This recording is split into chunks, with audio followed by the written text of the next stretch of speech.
Hello users, I'm hjsakldfhl and welcome to my channel. The Amazing Digital Circus has finally come to an end. And I gotta say, it's been quite the roller coaster. I've been following the show ever since the pilot released back in 2023, and I was immediately intrigued by the characters and the premise. I've basically been a fan since day one. Despite that, I've only made 2 videos about the Amazing Digital Circus, and looking back, I'm not really happy with either of them. But that's probably because I've improved a lot as a content creator since then. Now that the series has finally ended with episode 9, The Last Act, or Remember, I think it's a perfect time to look back and review the entire show. And what better way to do that than by ranking every episode in a tier list. We'll be going through the episodes in release order, since this is a serialized story, and trust me, I have a lot to say about each one, especially the finale. I really want to talk about that. But before we start the ranking, if you enjoy this video and want to see more, then don't forget to like and subscribe. I'm trying to reach 1,000 subscribers before the end of the year. And honestly, it's looking pretty achievable. So let's make it happen. I also have a Discord server. Why not join if you're interested? We host tournaments there. And one last thing before we start the video. I want to make an animated web series in the future. As of now, it's called the Fellow Project. I made plenty of shorts about it, and more coming soon in the future, so why not check it out? Anyways, long intro aside, let's start with the pilot. Guys, we're literally having a sleepover with Jax and Pomni! Wait a minute, let's change the background for this video.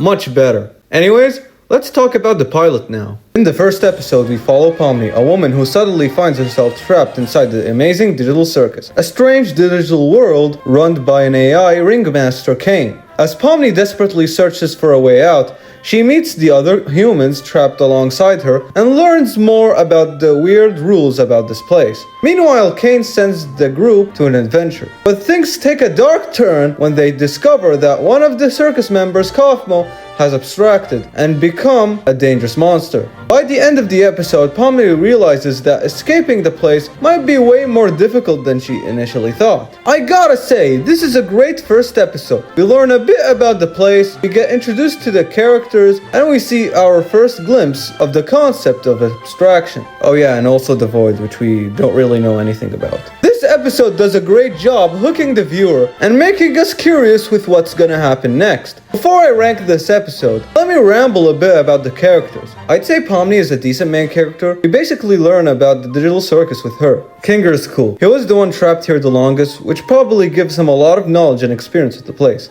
And it explains why he's the way he is. I think Jax is my favorite character in this episode. I instantly loved his character when I first watched the pilot back in 2023. He's just such a lovable prick in this episode. Though I will say I do have a lot to say about Jax later on. The rest of the cast is cool. I think all of them are introduced greatly with decent amount of screen time. Except for Zooble and Gangle, I suppose. That's the only issue I really have with this episode, and it's that Zooble and Gangle have very little screen time. Animation-wise, while the future episodes look 10 times better, especially the finale, this episode still looks great in my eyes. I remember being genuinely impressed when I first watched it. The production quality was incredibly high for an indie animated project, and all of the character designs are memorable. I don't really have any complaints about any of them. Overall, this is a very strong start to the series. It introduces the setting, establishes the mystery, gives us a solid first impression of the cast, and leaves us wanting to see more. So for all of those reasons, I'm putting the pilot in A tier.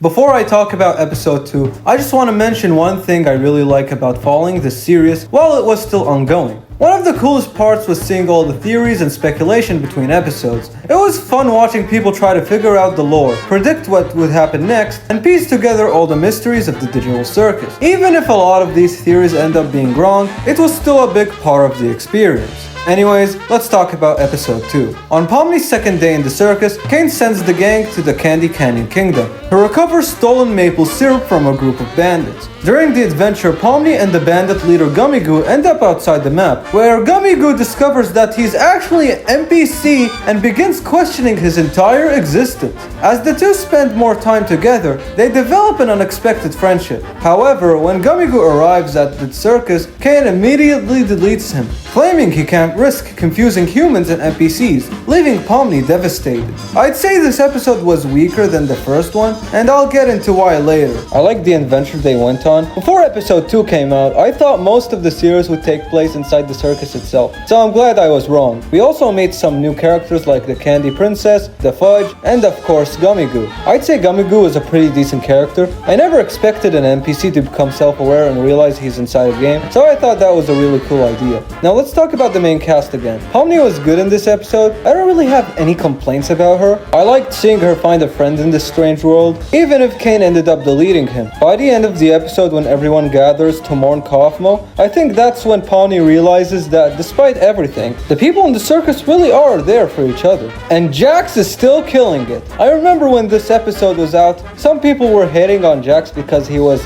too mean or something, but I'm sorry, isn't he supposed to be that? I can't believe a jerk character is being a jerk. I don't know what these people are talking about. I love Jax, except that one part where he said, "Ooh, violence." It's so cringeworthy, but other than that, I liked him in this episode. I still have a lot to say about Jax later on, by the way. We'll get there eventually, don't worry. Ragatha and Kinger were cool in this episode too, I guess. I don't have much to say. I like the end of the episode where they are at Kaufmo's funeral. Except for Jax, he wasn't there. We do see a split second of him showing some sort of emotion, so that's interesting, I guess. Okay, so my main issue with this episode is probably the pacing. Like, it feels way shorter than it's supposed to be. Plus, Zuba was barely in it. But at the same time, I don't know how they can improve it. I guess I just found the first episode more enjoyable, I suppose. So this episode is weaker than the pilot because of personal preferences. I'll put it on a B tier. Like I said, this episode is far from terrible, but the pilot is definitely better.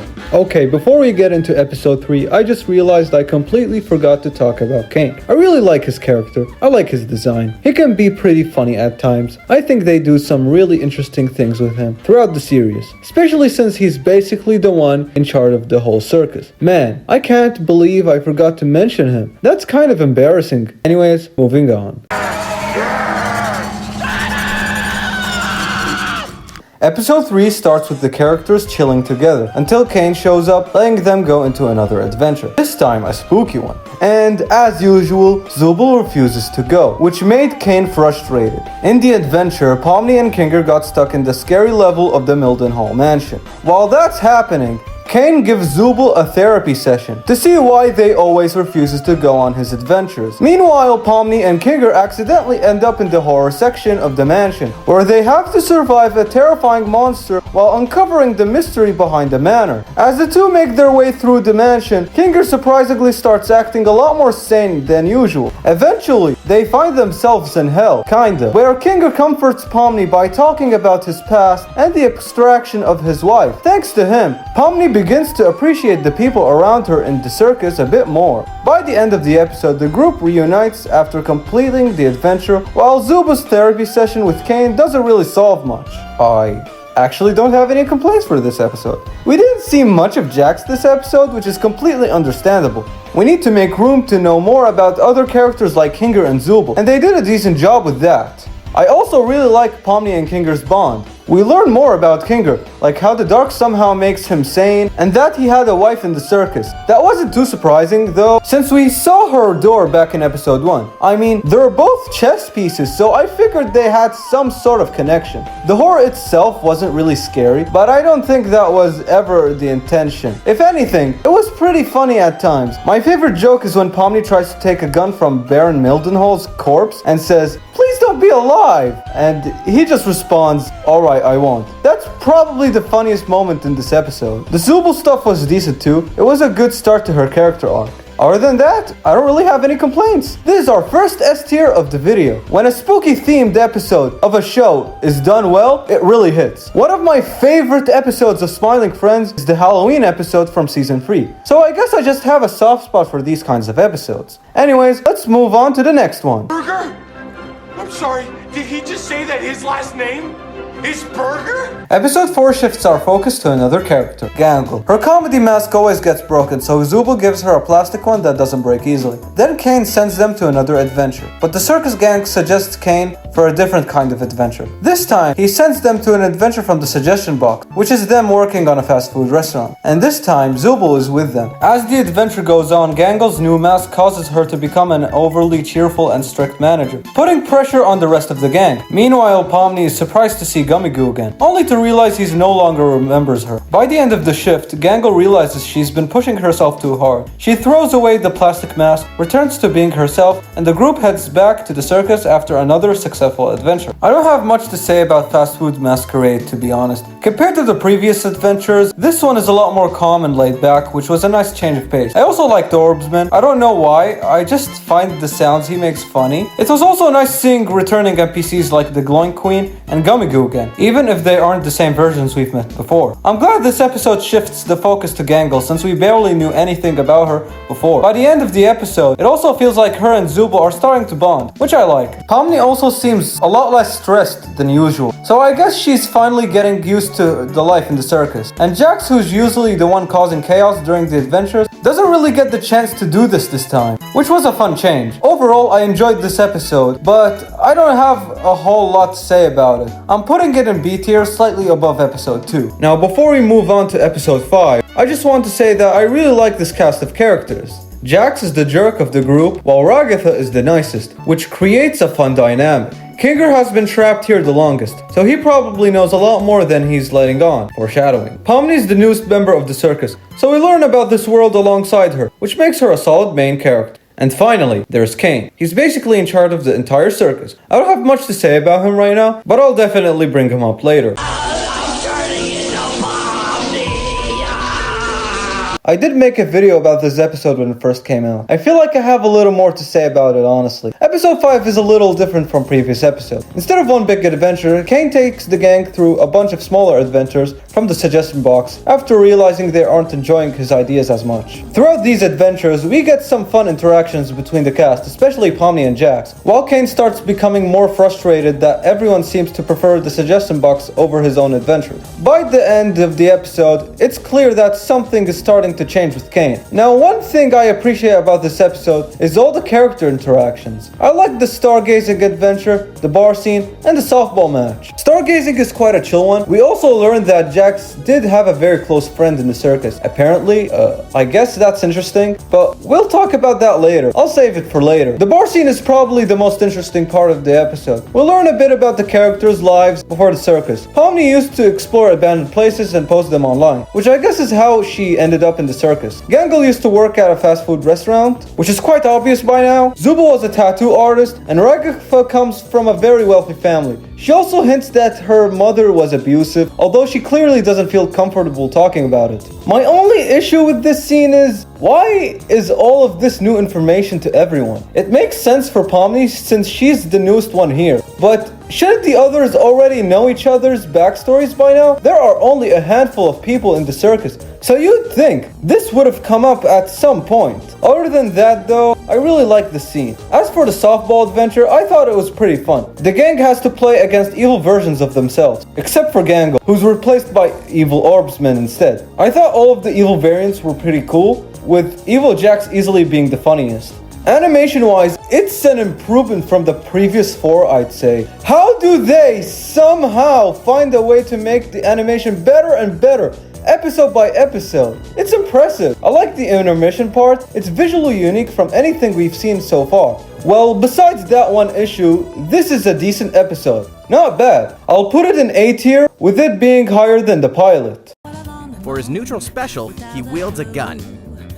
Episode 6 is another in-house adventure. This time, the gang splits into teams of 2 and competes in a battle royale, where each team has 3 lives and the last team standing wins. Pomni ends up teaming with Jax, and the two surprisingly work pretty well together. Along the way, Pomni starts to understand Jax a little better, but after they win, the two get into an argument. Jax insists that he doesn't care about anyone in the circus and only enjoys making others suffer. By the end of the episode, we see Jax alone, seemingly on the verge of abstracting, hinting that there's a lot more going on with him than he lets on. Other than the adventure itself and the interactions between Gangle, Zubul, Kinger, and Ragatha, I don't really like this episode if I'm being honest. Pomni just feels a little out of character whenever she's with Jax. But to be fair, I feel like Pomni got a little boring after episode 3, but that doesn't mean she's a bad character. I just felt like here she's a little out of character. At least until the adventure ends. And honestly, I didn't enjoy Jax that much in this episode. During their argument, a lot of his dialogue felt pretty cheesy, and I'm just not a fan of it. It kind of hurts my enjoyment of this episode. That being said, I do like the music, it's really intense and jazzy, and I'd say this is one of the funniest episodes in the series. Ming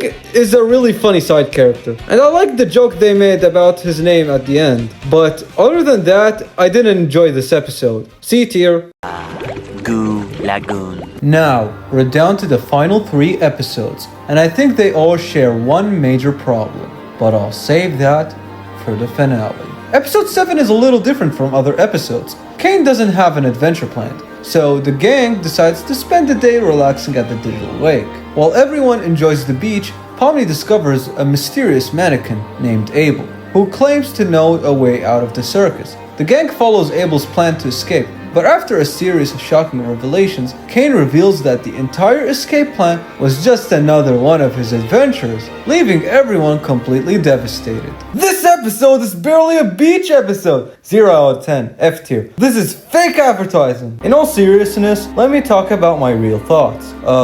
Jax is very close to abstraction. We also learned that he was close friends with Ribbit and Kaufman. I'm not gonna talk about it now, however. I like the fish voiced by Zach Hadel. That was a pretty funny gag. I'd say this episode was really enjoyable when I first watched it. I didn't really know how to feel, but it slowly grew on me. Despite enjoying the previous episodes except 6, I was a little disappointed that they didn't focus much on the circus itself or CNA. I figured they were saving that for the final episode. And this episode is where that finally starts. I really liked Abel. We all genuinely believed he was another person trapped in the circus, but by the end we find out he's just an NPC created by Kane. Looking back, there were actually some hints. For example, when one of the characters asks Kinger about Abel, he has no idea who that is, because Abel never actually existed. Abel also makes it sound like he has this complicated history with Kinger, but by the end we know that was completely made up.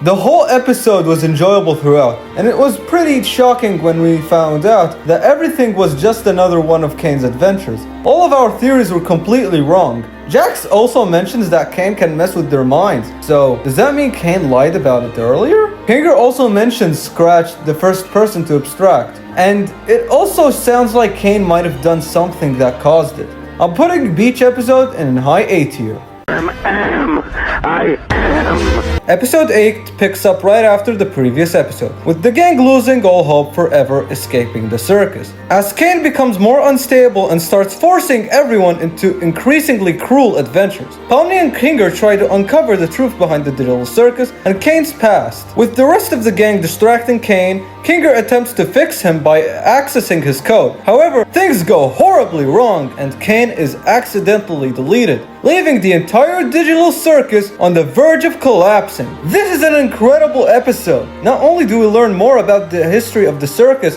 like the red and blue AI, and the fact that Kinger created Kane, but we also learn that CNA is actually an AI company, not one that makes games like a lot of us assume. I'd say Kane is in his absolute best here, out of the entire series. Some of his most iconic moments come from this episode, and almost all of them involve Kane, like Where's Kinger, his complete crash out, and him putting everyone into, what are they called? Trauma prisons? Yeah, let's go with trauma prisons. Everyone except Kinger, of course. And speaking of Kinger, he was amazing in this episode. We get a short scene with him and Queenie, and I really enjoyed his conversation about how to stop Kane. And we also learn a bit more about Scratch. He was a programmer at CNA and was incredibly smart, although some of his ideas were considered a little abstract because of his brain tumor. I'll come back to Scratch later. I also love the scene where Pomni has to get the computer for Kinger. It parallels the scene from the pilot where she's running away from Kaufman really well. It also shows just how much Pomni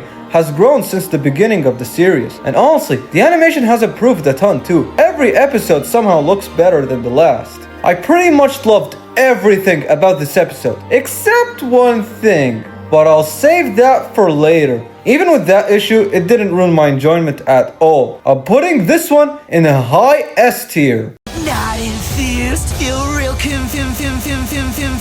Oh, what a goddamn shame! Now, my fellow viewers, we have reached the final episode, which was the one that released in theaters. And I unfortunately haven't watched it on the big screen because it wasn't available in my region. But despite all that, I somehow avoided all spoilers for this episode. Anyways, enough rambling, let me talk about my thoughts on this so-called finale. The episode kicks off right after the last one, with Kane gone and the digital circus slowly falling apart, as the gang comes to terms with the fact that they're just digital copies of themselves. Kinger and the others race to restore the circus before everything collapsed. Meanwhile, Jax continues spiraling towards abstraction. Determined to save him, Pomni enters Jax's mind and learns about his past, his friendship with Ribbit, and why he became the person he is today. Along the way, the gang is forced to confront their pasts, the reality of the circus, and whether there is any hope left for them. In the end, the truth behind the digital circus is finally revealed, bringing the serious to its emotional conclusion. How about we start with the good? The best part of this episode is easily the animation. Like I said, they somehow make it look better and better, especially the lighting in this episode. It's really good and fits the mood of the scenes pretty decently. I like how it gets more colorful by the end. What else did I enjoy? I guess Ribbit and Kaufmo are cool. I like their dialogue, especially Kaufmo. He's just the most regular guy on the circus and I love him for that. Yup, that's all I enjoyed in this episode. This finale is a disappointment! My biggest issue with this episode is Jax. Yellow Hella, didn't you just say you liked Jax early in the video? Yeah, I did, but in the first 5 episodes, I actually thought he was a fun character. He was a jerk, sure, but that's what made him entertaining. Then episode 6 to 9 happened. The show suddenly tries really hard to make us sympathize with Jax because he lost 2 close friends in the circus, and it just doesn't work for me. Throughout the series, Jax constantly treats everyone around him terribly. He harasses Gangle, leaves Pomni and Ragatha alone with abstracted Kaufmo, throws Pomni out of the truck, puts Ragatha in the deep fryer, and that's probably not even everything he's done. So when the show expects me to suddenly feel bad for him, I just can't. Compared to everyone else in the circus, Jax is easily the worst person there. It's not even close. Pomni, for example, hasn't really done anything remotely comparable. And honestly, his backstory made him even less likable. From the way I interpret it, Jax's actions are a huge reason why Ribbit and Kaufmo ended up abstracting. Ribbit wasn't trying to prize Jax's personal life or whatever. She literally said she'd keep Jax's personal life a secret. But instead of respecting that, Jax pushes her away from the group, which eventually leads to her abstracting. I genuinely felt so bad for Ribbit. And my main issue isn't that Jax is a jerk. I mean, I literally loved him in the early episodes. The problem is that they made him way less likable once they gave him a backstory. I'm not saying you can't give a character like Jax a tragic backstory. You absolutely can. But portraying it in a way that makes the audience feel sympathy for him just doesn't work for me. I also think it would have been much better if they introduced his backstory early on instead of saving it for the finale. Okay, I forgot to put this on the script, but Kinger has seen more people abstract than Jax ever did. He also lost his wife, and there was a period where he was alone at the circus. Also, I find it insane how Jax has more screen time than the main character Pomni. This is insane. And Jax isn't my only problem with this episode. We still don't know much about Scratch,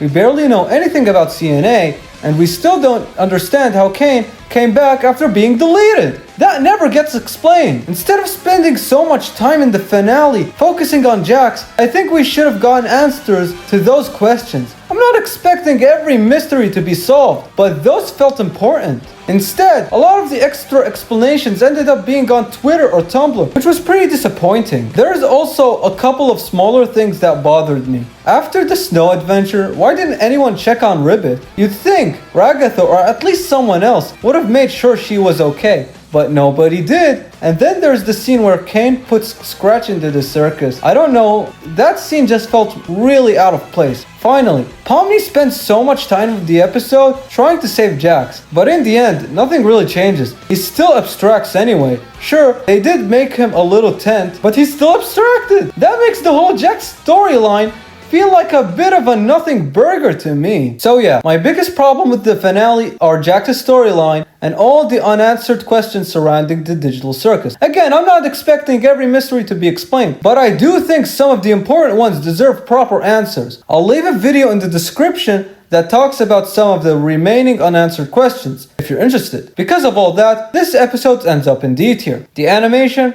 Ribbit, Kaufmo, and the live action scenes are pretty much the only things that keeping it from being even lower. You could say that this episode is a Cinematic disaster. Woo! Man, this was a long video. So yeah, those are my thoughts on the entirety of the Amazing Digital Circus. Most of the series is genuinely really good, but the finale was such a letdown that it honestly brings the whole show down for me. Overall, I'm giving TADC a 6.5 out of 10. Here's the full tier list, by the way. And here is one for the main characters. And lastly, here's the tier list for the side characters. Anyways, I've got to end the video. I'm hjsakldfhl, and I'll see you guys next time. Bye!